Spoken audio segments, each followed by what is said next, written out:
在板块交汇之间，莫言板块堆起海上龙旗山，中原山脉南北团船都引，玉山雪山唱起高度玉山连。中原山脉分开东西岸，华东临太平洋，日本距离不远，西临台湾海峡，中国就在对岸，比西东高西部平原展开。农业城市沿着平原扩散，这就是台湾的地理样态。浊溪溪水流过雨林山花，灌溉到田养活无数人家。嘉南平原日照时间最长，稻米糠秸年年在此生长。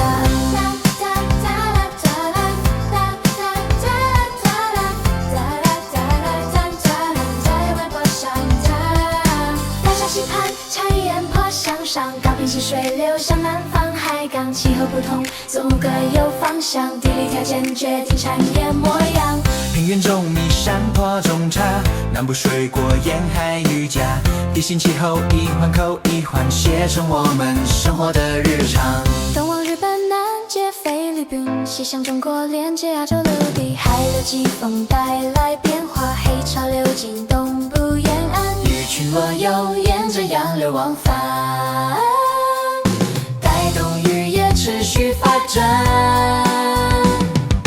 港口城市连接世界，航线贸易日夜不歇，位置特殊站在交汇之间，海洋形塑台湾的视野。高科技芯片发展于这座美丽岛屿，晶片设计连接全球产线，资讯流动跨越国界时间。从农业到走向科技核心，山海之间长出湾的森林，了解地理才懂选择，看见环境也看见责任。这座岛也不只是名称，而是我们生活的根。山海平原，开启农村，过去现在连成未来，我们住在